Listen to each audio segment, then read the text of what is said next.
que están dando a entender que Cristo, además de haber padecido todo lo que padeció aquí en vida antes de morir, tuvo que seguir padeciendo nuevamente como si fuera un pecador, como cualquier pecador diferente, o cualquier pecador, porque él no es pecador. Y eso es herético, por no decir blasfemo. Yo también lo vinculo más como a un desorden, porque de alguna manera había niños también cuando estaba predicando Pablo, también había niños, no solo cuando estaba Jesús, había adolescentes también ahí, toda la familia estaba reunida ahí.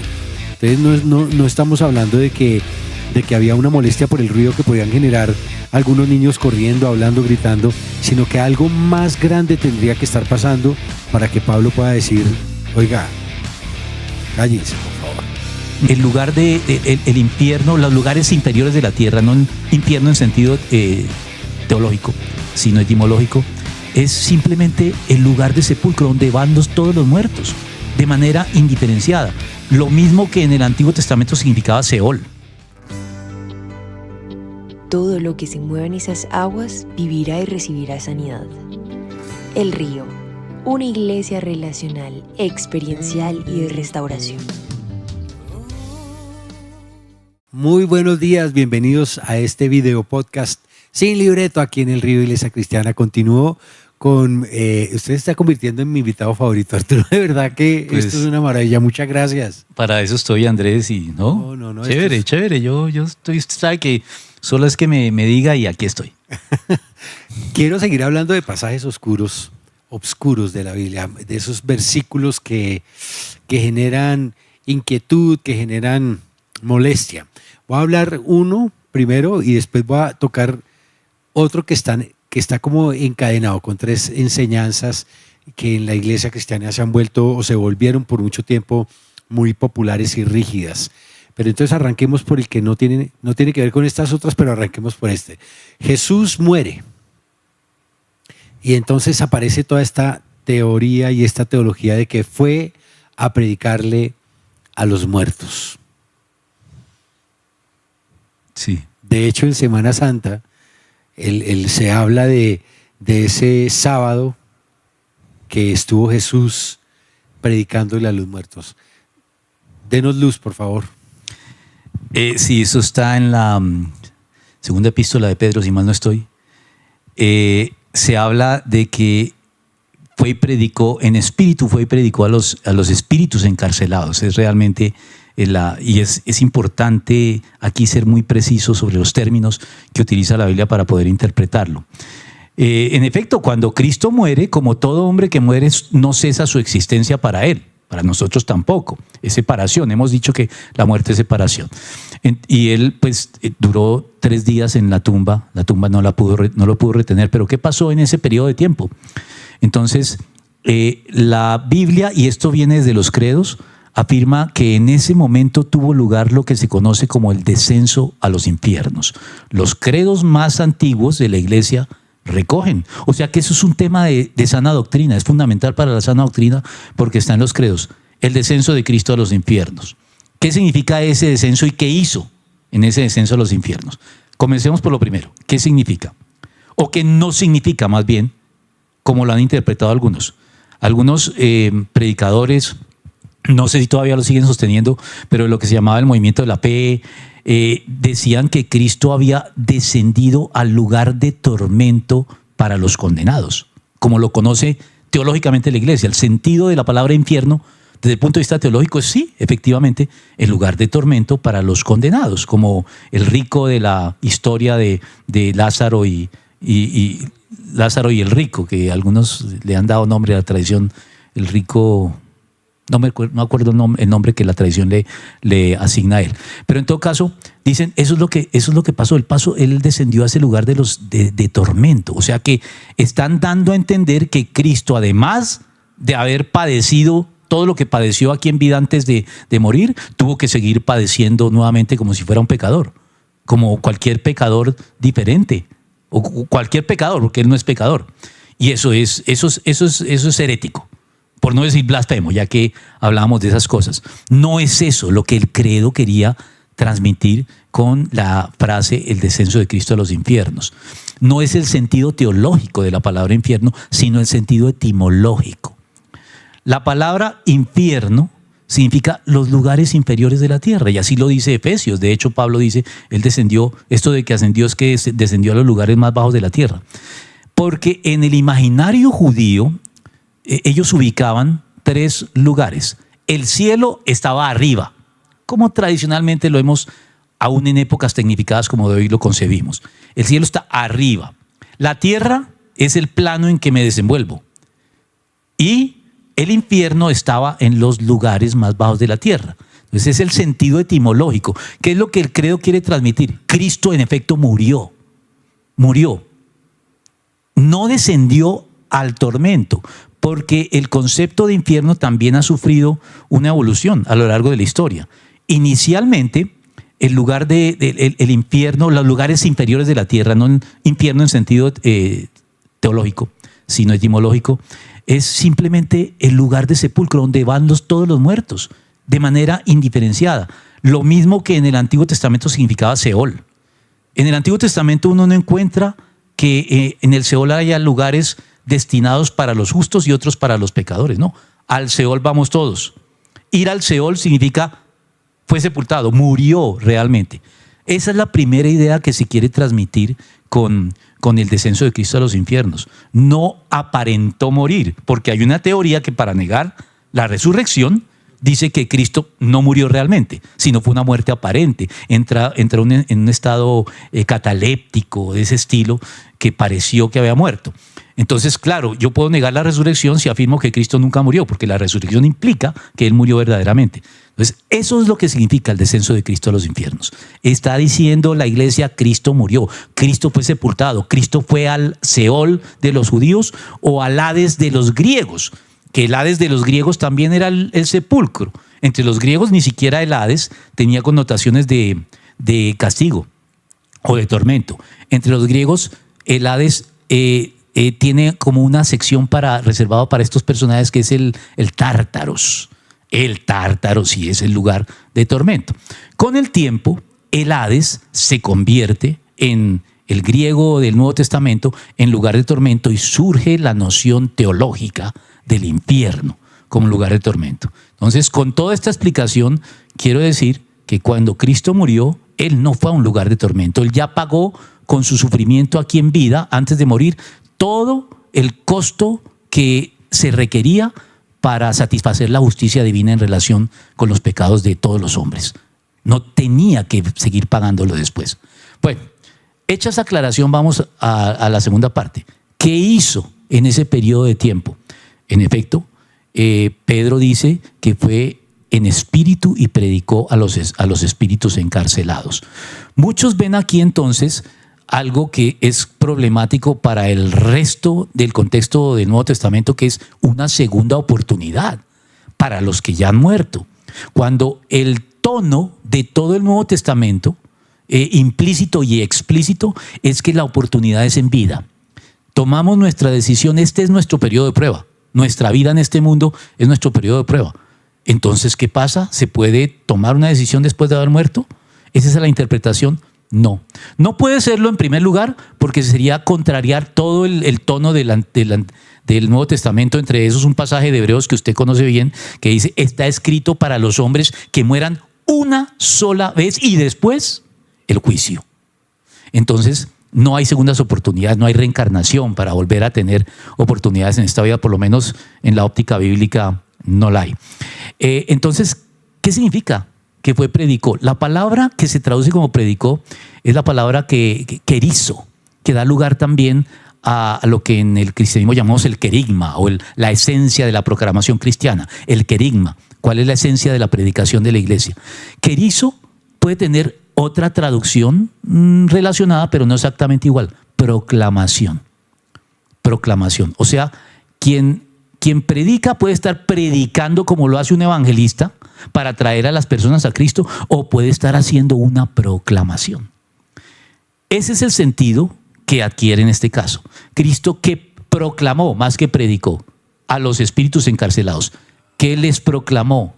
Les proclamó su victoria. Fue a proclamarles su victoria. Entonces, ¿y quiénes eran estos espíritus encarcelados? La mayoría de la gente asume, en una lectura superficial, que eran seres humanos muertos, que ya habían muerto y estaban allí. De pronto los que consideraban malos. Sí, probablemente. Es la concepción popular. Pero en estricto rigor, uno nunca encuentra que la Biblia se refiera a seres humanos que han fallecido de esa manera. Espíritus encarcelados alude más bien a ángeles o demonios en este caso. Y los vincula además con un grupo específico de ángeles que la Biblia nos dice a través de Judas que fueron encarcelados. Y que Apocalipsis incluso dice que en los juicios de los últimos tiempos, volviendo a la escatología, serán liberados un grupo particular de ángeles que parecen estar encadenados para que hagan de las suyas en el mundo. Entonces, esas asociaciones al interior de la Biblia nos dan a entender que no está hablando de personas. Entonces, ahí todo encaja. No fue a restregarles a los condenados o a los seres humanos su victoria y a decirles, como ustedes no creyeron, miren, yo ya triunfé y ustedes se van a condenar eternamente. No, a proclamar su victoria a sus enemigos tradicionales, los demonios que siempre se han opuesto a él, a los espíritus y a un género particular de demonios que están encarcelados, que muchos vinculan, gracias a Judas, con los ángeles que no guardaron su dignidad, de Génesis 6, de los que habla Judas, y cuando uno dice cuáles son esos ángeles de los que habla Judas, que no guardaron su dignidad, sino que se involucraron en juicios, en acciones y en conductas contra naturaleza. El único referente bíblico que tenemos son los hijos de Dios de Génesis 6. Se dice que cuando vieron los hijos de Dios que las hijas de los hombres eran hermosas, descendieron y se unieron a ellas y tuvieron hijos con ellas, que son los grandes titanes de la época. Entonces, todo empieza a encajar. Cristo, en efecto, murió. Realmente eso es lo que significa que descendió a los infiernos. En ese tiempo proclamó en espíritu su victoria a sus enemigos tradicionales y a un grupo particular de ellos que fueron los hijos de Dios de Génesis 6, que dejaron su dignidad angelical para entrar en comercio carnal con los seres humanos y generar oposición a Dios de esta manera. Entonces, con esa interpretación que es suscrita por la mayoría de los teólogos serios, queda por fuera la consideración de que hay una segunda oportunidad después de muerto para creer en el Evangelio. Maravilloso. Ahora sí vamos a otro que genera también todavía mucha polémica, y es cuando el apóstol Pablo dice tres cosas. Uno, que para la mujer está prohibido enseñarle al hombre. Dos, cuando le dice el apóstol Pablo, la mujer tiene que callar en la congregación. Y tres, cuando el apóstol Pablo dice la mujer tiene que someterse al marido. Y que hoy en día la visión es bien compleja, porque es una visión a rajatabla muy machista. Uh-huh. Bueno, cada uno de esos pasajes amerita una consideración exclusiva. Yo, de hecho, esos tres pasajes tengo para cada uno de ellos una sección en creer y comprender. Pero vamos a tratar de reunirnos en uno solo. Primero, para obviar el hecho de que no los podemos tratar uno por uno en su propio contexto, son pasajes muy particulares escritos para circunstancias específicas que se vivían en las iglesias en ese momento, que no siempre estamos en condiciones de identificar con claridad cuáles eran esas circunstancias o condiciones que hicieron que Pablo se pronunciara de esa manera para esa iglesia en particular. De hecho, ahí es donde se sustentan muchas veces para hacer como una aclaración de lo que ocurría con la sociedad en esta región, ya fuera Galacia, ya fuera Éfeso, ocurría esto, entonces por eso es que el apóstol Pablo dice esta situación. Sí, hay circunstancias particulares que debemos tratar de investigar, porque no podemos sacar un principio general de algo que de pronto para Pablo era muy particular para esa situación concreta. Las epístolas nunca las escribió Pablo con la intención de hacer una teología sistemática. Las epístolas las escribía Pablo para responder a asuntos que requerían respuestas urgentes, que eran locales, asuntos locales, como por ejemplo en Corinto, el mal ejercicio de los dones espirituales. Entonces ahí incidentalmente cuando Pablo trata ese tema, nos da algunos principios generales que se aplican al pentecostalismo de hoy, pero él escribió específicamente para los corintios en su contexto particular. Entonces, aquí tenemos que obviar esos contextos y no tomarlos en cuenta. Entonces, más bien es mejor enfocarnos al hecho de la acusación que por cuenta de estos pasajes Pablo recibe de ser machista y de fomentar el machismo. No creo que haya nada de machismo en Pablo. Pues obviamente sí Dios establece un orden de gobierno en la familia, al menos, ¿no? El hombre es la cabeza y la mujer es la ayuda idónea.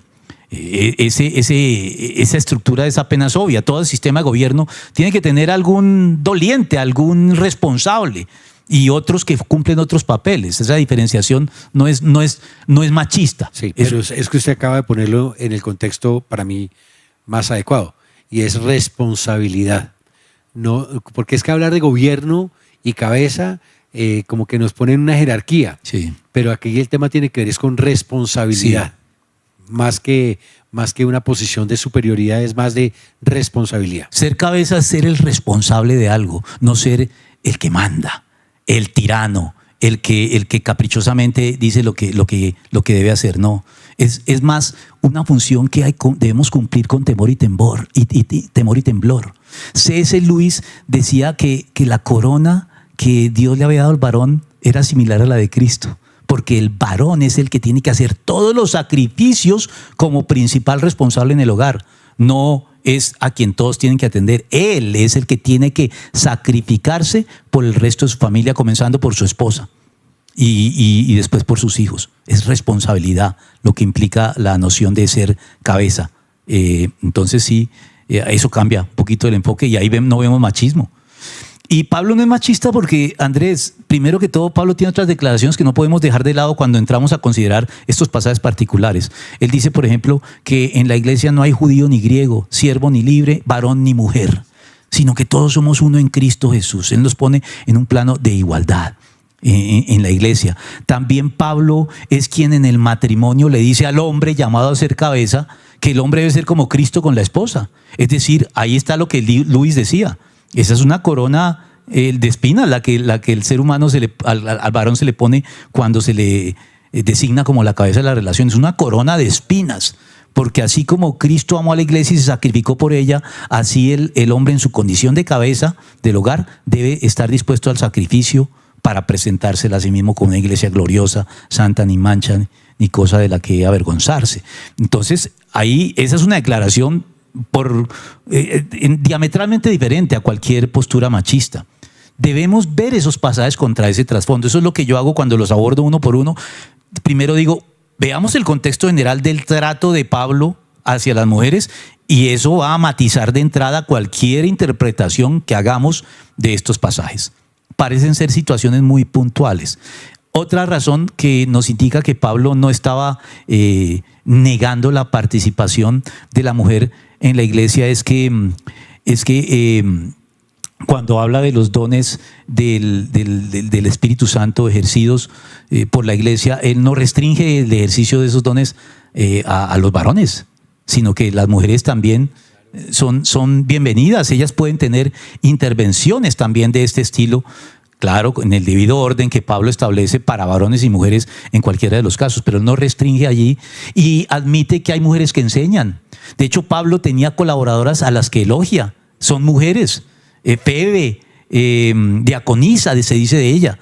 Algunos llegan a decir que es una diaconisa formal, ordenada como diaconisa en rango ministerial de diaconisa. Febe, estaban Evodia, estaban Sintique, que son dos colaboradoras mujeres de él, que parecía que tenían algunas diferencias y él entra a mediar, a diferencia de, bueno, no va a entrar en temas políticos.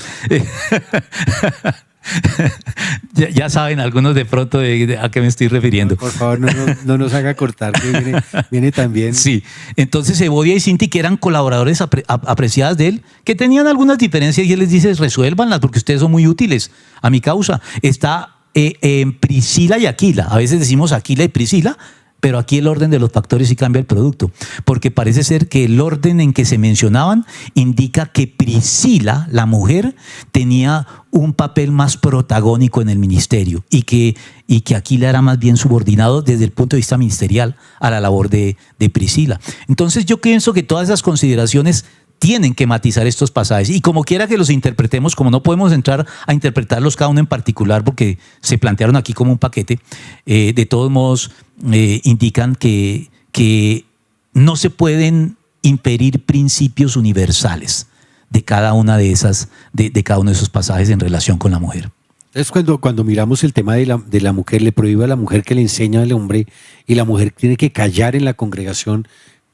¿Cuál es el contexto entonces? Parece ser un contexto más de desorden local, donde las mujeres sí se estaban tomando atribuciones y estaban generando unas situaciones incómodas para la congregación, que estaban ya siendo demasiado parlanchinas, que estaban cuestionando en tiempos en que no eran, porque además dice, pregúntenle en su casa a su esposo.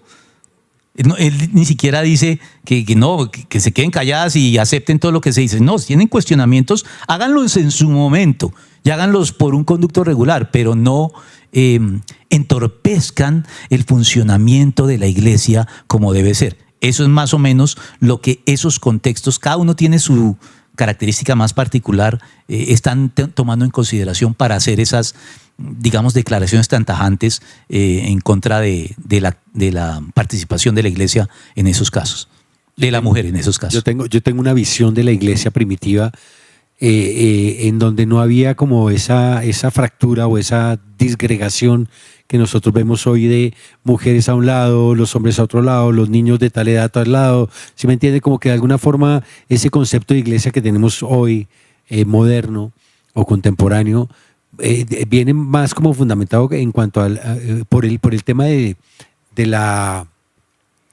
estar cómodo, ¿no? La comodidad, ¿no? No quiero niños acá que me estén molestando porque me interrumpen. Sí, entonces cuando yo oigo esa enseñanza de que la mujer calle en la congregación, yo también lo vinculo más como a un desorden, porque de alguna manera había niños también cuando estaba predicando Pablo, también había niños, no solo cuando estaba Jesús, había adolescentes también ahí, toda la familia estaba reunida ahí. Entonces no estamos hablando de que había una molestia por el ruido que podían generar algunos niños corriendo, hablando, gritando, sino que algo más grande tendría que estar pasando para que Pablo pueda decir, oiga, cállense, por favor. Uh-huh. Sí, algo más profundo debería haber pasado. Sí, lo que pasa es que nosotros también en la organización inicial de la iglesia heredamos el modelo de la sinagoga judía, ¿no? Y en la sinagoga judía había esas separaciones. También en la sinagoga judía, entre los judíos todavía, a pesar de que el judaísmo es mucho menos discriminatorio hacia la mujer que cualquier otra de las religiones paganas, donde sí era prácticamente un poquito superior a un animal, en el judaísmo Dios a través de la ley se encargó de dignificarlas, pero aún entre los judíos existía cierta discriminación hacia las mujeres y hacia su capacidad de comprensión, sobre todo. Entonces estas separaciones las heredamos, pero eso pronto pasó en el cristianismo, eso pronto se dejó de lado. Hoy lo mantienen en pie algunos grupos legalistas como qué sé yo, el movimiento misionero mundial, no sé si todavía se reúnen, bueno, perdón por mencionar a una denominación en particular, pero eso ya es excepcional, digamos. Hoy es excepcional.